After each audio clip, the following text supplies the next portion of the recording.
Good afternoon, everyone, and a big warm welcome to our virtual roadshow event in partnership with Cyber Wales, where we'll be hearing today from the Department for Media, Culture and Sport about the government consultation in cybersecurity that is currently taking place. Welsh translation is available today and is located on the right-hand side of the stage next to the chat function. Just to quickly run through the event. We have an introduction to the UK Cybersecurity Council and our work from Simon Hepburn, the CEO of the Council. And then we have Amina Umine, Senior Policy Advisor from DCMS, who's going to talk about the consultation, followed by a Q&A session. So please do put any questions that you have for our speakers today into the chat function, and we'll put them across to our speakers after the event's taken place. So I'd like to introduce Simon Hepburn, CEO of the UK Cybersecurity Council. Thank you very much. Thank you very much, Lisa. So what I'll be doing, so really glad to be here. I'm glad to see all my colleagues from Wales. What I'll be doing is a very brief presentation, really to just give an overview of the work of the Council. So what I'll be starting off with is just really a little bit around the history of the organisation, our history, our kind of mission, the Council journey and update, kind of taking you where we've been, where we're coming from, but also where we are currently. The 5 pillars of the organisation, our ecosystem, and our next steps.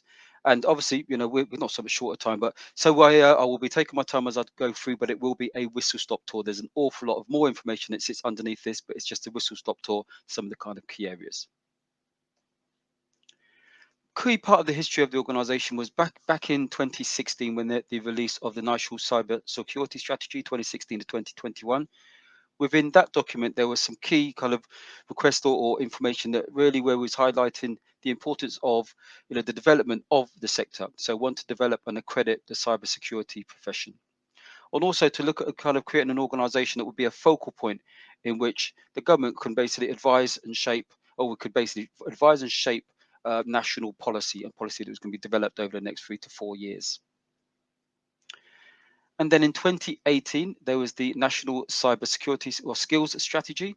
And within that document, there's key references to the importance of development of an independent body, which would obviously be the UK Cybersecurity Council, and the development of a framework for cybersecurity specialisms, which should ultimately be aligned to career pathways. So one, it's setting up of the council, an independent body, and 2, developing some frameworks for linking specialisms to career pathways.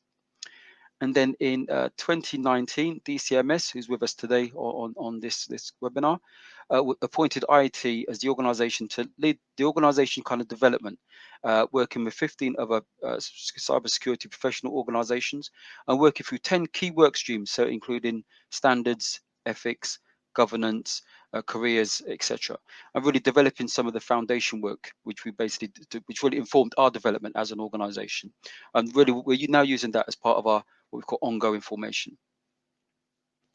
The key outcome, I think, of the work of IT and our colleagues was to really come up with a clear kind of vision for the organisation, and I think what was produced with the key thing really around us being the voice for the sector. And as I always say, that to be the voice of the sector is really important that you listen and also you hear, and so the importance then of talking truth to power, to ultimately be the self-regulatory body for the cybersecurity profession, to support the government's national cyber strategy, to make the UK the safest place to live and work online, and to ultimately promote good stewardship and standards within the profession.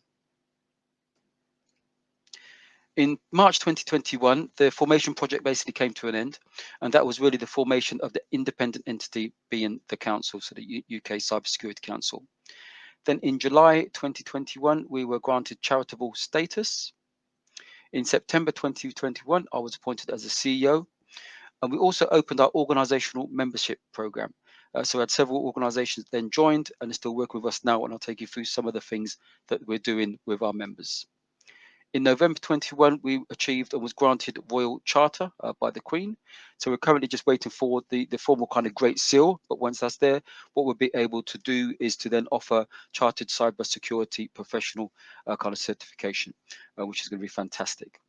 And also in November 21, we also within the Krypton Diversity Report, which was a report by NCSC, written by KPMG, and really looking at the diversity or lack of diversity within the cybersecurity profession.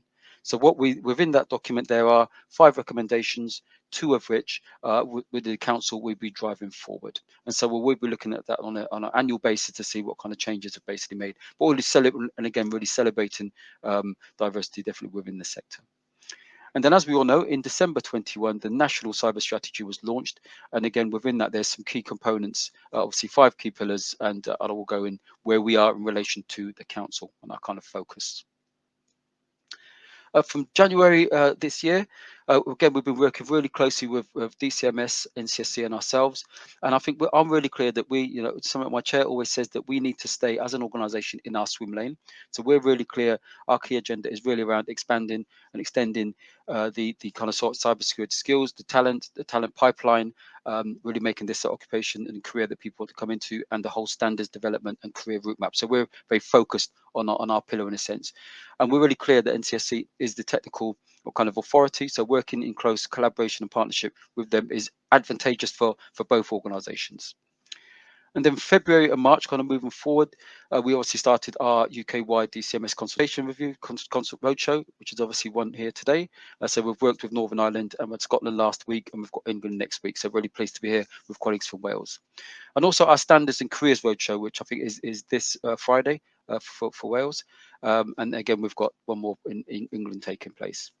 So and then we've had work in relation to standards and ethics career working groups. So that's where our organisational members and then join to really help us develop some of these areas based on the foundation and formation work of the formation part of the organisation. And for March onwards, we're really looking at formally responding to the consultation, which you'll be hearing more from my colleague Amina in a second, obviously around the consultation. Developing the kind of thematic standards, so looking at risk, looking at security architecture, so all the kind of key areas within our specialisms, how to develop the specific standards on those areas. And also the career route map development, so developing the clear route map between, if you're looking at specialism around specialism around let's say risk, what's the kind of career route map to ensure you can specialize in that area? How do you get in if you're at school, etc. But I don't want to still fund up my colleagues when they're doing their presentation later on in the week. We're continuing obviously the roadshow for March, and also we've got some really good thematic events taking place. Tomorrow we have the International Women's Day event celebrating women in cyber. A lot of delegates. We've got some top speakers attending that event, including my chair, Dr. Claudia Nathanson, and also CEO of NCSC, Lindy Cameron. So it's going to be a fantastic event. And also on Thursday, we also have what we call a London Skills Symposium. That's very much focused on fintech, so financial, obviously finance technology, and the financial services. So really looking at cyber in the finance sector, and that's this Thursday. So again, do join us. We're really focused on working based on 5 key pillars. So the first one basically being professional standards, and that's about the standards development. Then professional ethics. It's really around the code of conduct in which we should operate within the sector and within the profession. So that's where we will focus on there. Careers and learning. So again, that's around the careers route map. So if you're at school and you're really interested in seeing, cybersecurity as a profession, then and I want to achieve, be a CISO, etc. What's the route that I need to basically take? What's the qualifications? What's the certification? And there's a lot of certification and accreditation bodies. So really being clear which one's the right certificate to achieve what I want to achieve in relation to that specialism. So that's really, really important.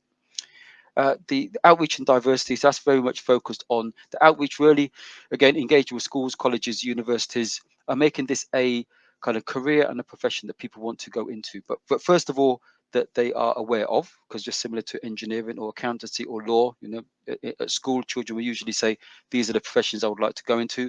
1, because the parents are aware, 2, because the children are aware and have been informed. So really, we're trying to do that within, obviously, the cybersecurity profession, that people actually, 1, are aware of it, but 2, choose it as a career path. So that's really the outreach and engagement piece. And diversity, and as I was saying earlier, really engaging with the wider sector to increase the diversity within the sector. I think that's a really important mission for the organisation. And then pillar 5 is really around thought leadership and influence. So that's very much focused on talking truth to power. So as I said right at the beginning, it is important to listen. It's important to hear, ultimately as the voice for the sector, and really be a conduit for the conversations that we have with government, with big business on a both national and international basis. So I always say for the people to join the organization, be part of the conversation and be part of that thought leadership and influencing. And today is a prime example of the influencing agenda. Colleagues from DCMS will be giving you an overview of the consultation, and you'll be able to kind of influence that and really share your kind of views on that. Ecosystem partners. So as you can see, this is just some of the examples of some of the organizations. As you can see, obviously UK cybersecurity is in the center there, and it's really because of one ourselves as the role, I think, within obviously the sphere. And the also we've got several organizations, or more than several, who are members of the organization. So being that conduit and then building relationships with all of these organizations, government, national, devolved administrations, is from my view absolutely essential. So as I said, work really close to NCSC, very close to DCMS, and work with MOD, Cabinet Office, all of the colleagues, because again, this is UK wide, so you can see all the devolved administrations, so Wales, Scotland, Northern Ireland, and it's really important that we're having those conversations, because the whole agenda around, but one based on the skills gap and the importance of this sector.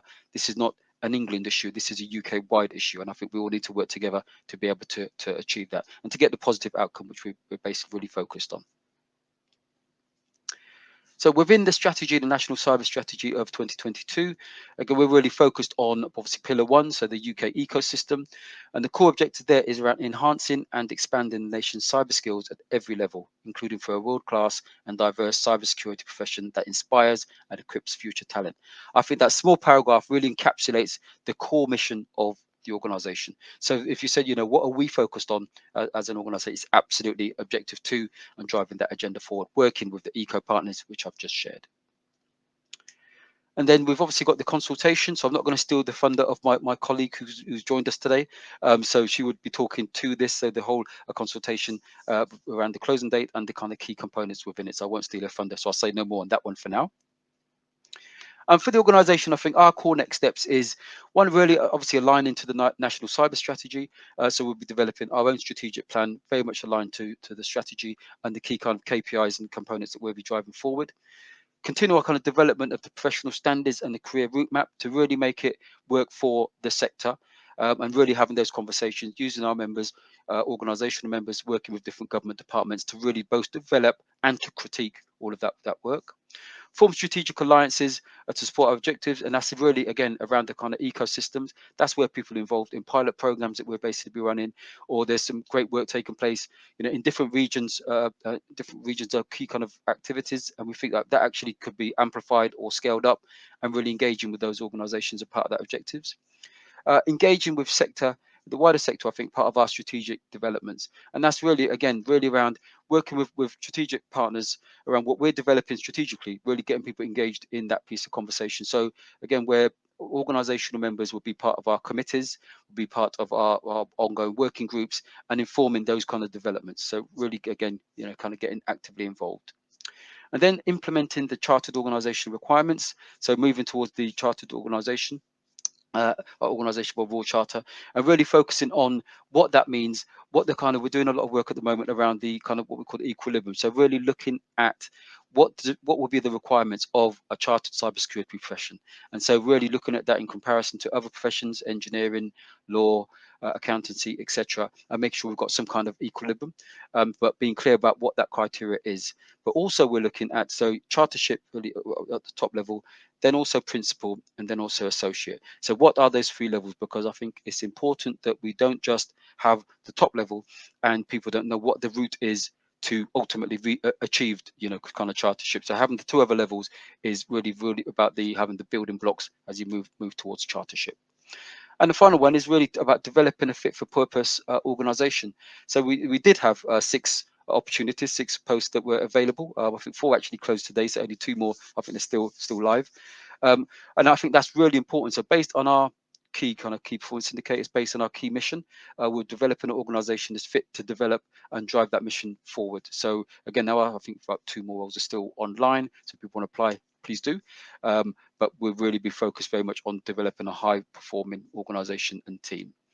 So for me, for now, it's just to say thank you for listening, and look forward to the panel conversations and the Q&A later on. Back over to you, Lisa. Thank you. Thank you very much, Simon. If anyone's got any questions about what you've just heard, please feel free to post them in the chat, and we'll put them to Simon as part of our Q&A session shortly. I'm delighted to introduce Amina Umnine, Senior Policy Advisor from DCMS, who will give an overview about the current consultation that's taking place. Welcome, Amina. Hello, thanks, Lisa. So I'll just go over our consultation, and then we can go to our Q&A. So we are doing a consultation around embedding standards and pathways across the cyber profession by 2025. I'll go through our agenda. So our ambition and evidence base, the current situation and rationale for why we're doing this, and then our policy proposals, and then our next steps. So our ambition is set out in the integrated review, and shows our wanting to cement the UK as a responsible and democratic cyber power. This is also reinforced in the National Cyber Strategy, which ensures that our ecosystems are strengthened and investment is made in our people and our skills. And in order to meet our ambitions, we need a skilled and growing cyber workforce.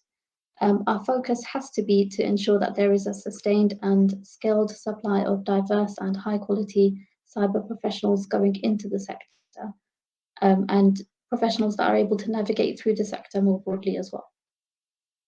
So the current situation and our rationale for doing this is that we have a skills gap and a skills shortage. So we know that there's an estimated annual shortfall of about 10,000 professionals across the sector each year.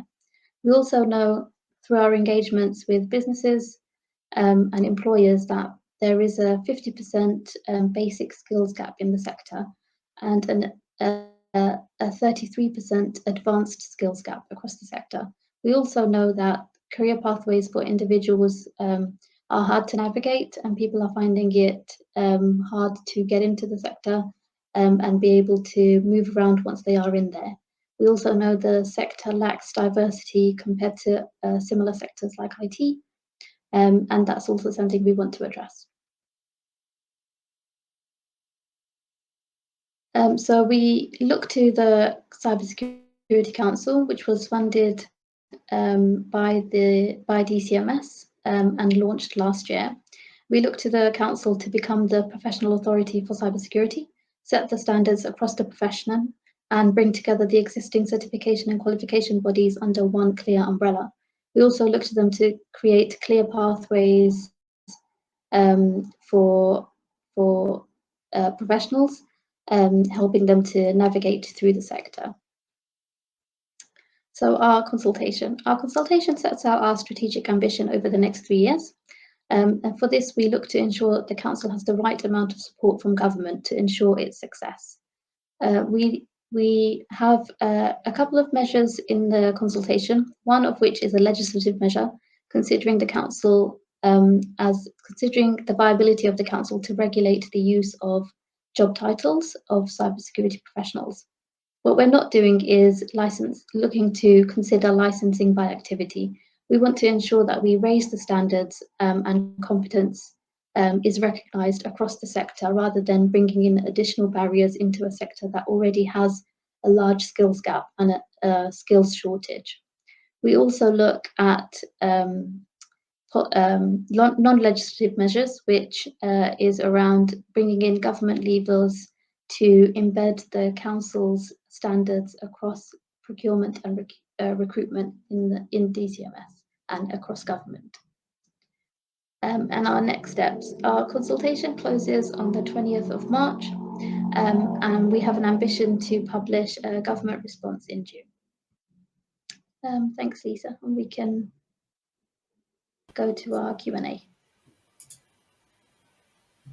Lovely, thank you, Amina. First question that's come in, which is to you both, is will the council be working directly with the Welsh Government, or will they be developing a different strategy in line with Westminster? You can go first, Amina. So of course, skills is a devolved matter.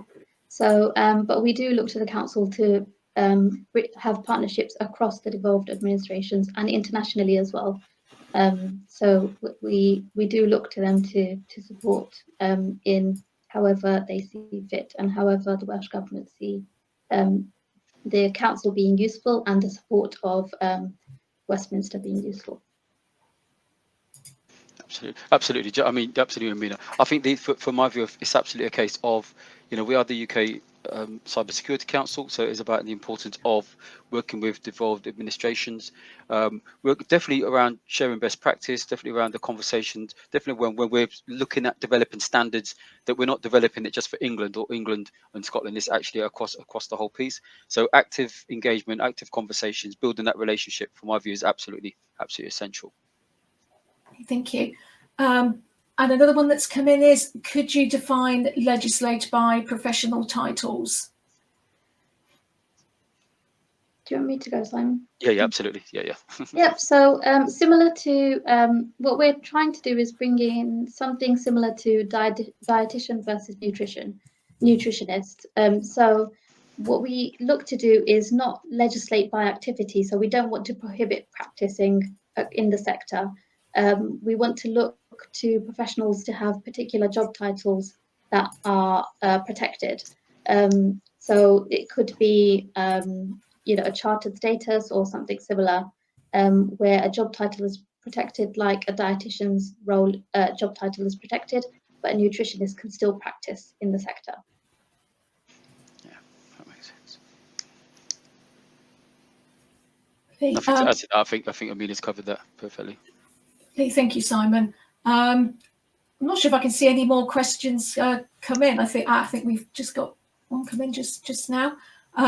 As we're facing a skills gap, will the council be working towards opening up ways to get involved with the profession, meaning moving beyond higher education?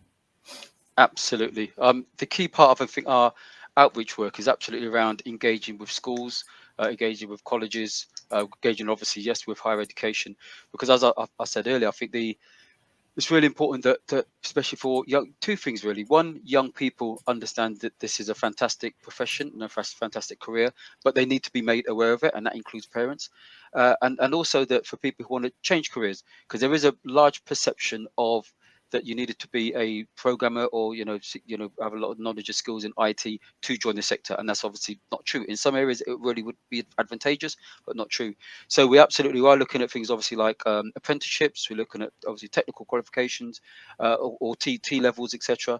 And also just the routes in, and that's why we're having the different levels. But as I said, associate, principal, and chartered, so actually building blocks. So absolutely engaging with schools. So it's actually ideally, from my perspective, part of either the curriculum or part of what they call PHSC, Personal Social Health Education, or linked to some of the subject areas. So I think early engagement, engaging with the whole of education, not just higher education, would be essential to kind of mitigating or eliminating the current skills gap.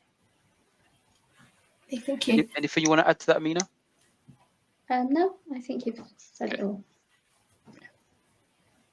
Okay, next one we've had come in is, will we see more events with the council in Wales, perhaps more engagement with the profession there as well? Yep, absolutely. At the moment, obviously, as you can see, things are virtual. You usually get quite good numbers, obviously in virtual events. But definitely we don't want to stay in this virtual space forever. I personally look forward to visiting all of the regions and engaging with colleagues and having conversations, sometimes of agreement, also discourse. It's absolutely fine both ways. So absolutely, I think it's we've got a really good attendance today, and thanks again to the Welsh Government for the active participation and engagement. And I think this is the beginning of the relationship, not the end. 100%. Okay.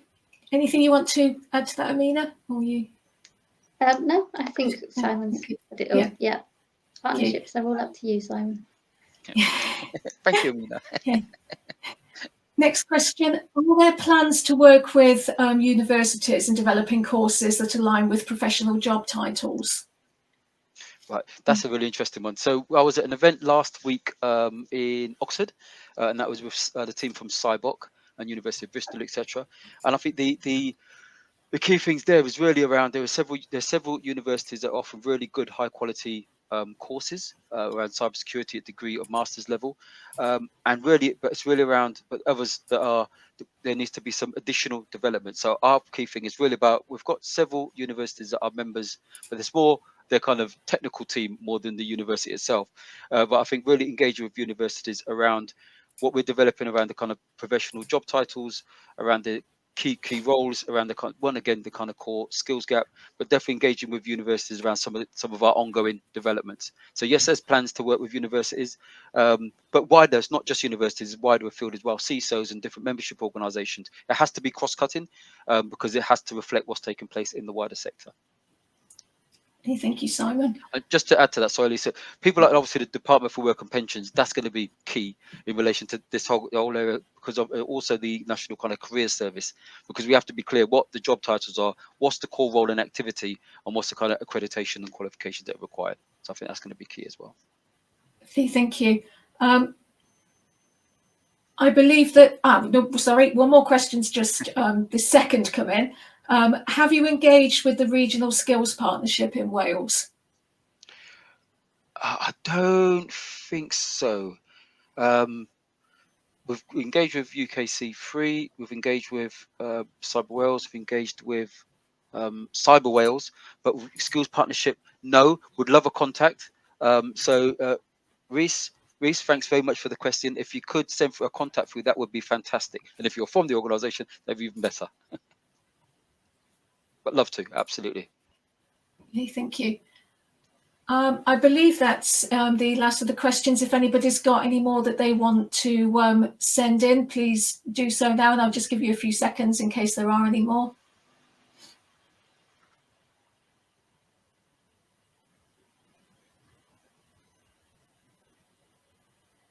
No, I don't think. Yeah, I think that's the that's the end of the questions.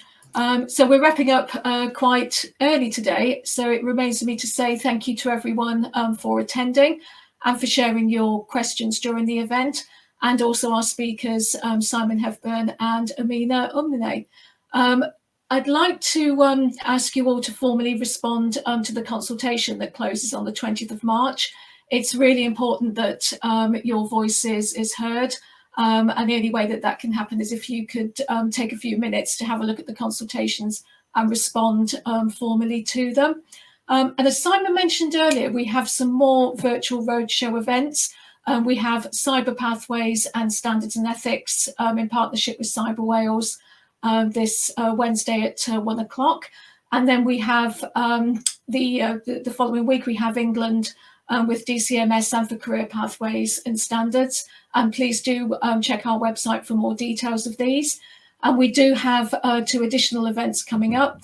One for International Women's Day tomorrow at 10 a.m, which is a celebration of women in cybersecurity and breaking down barriers.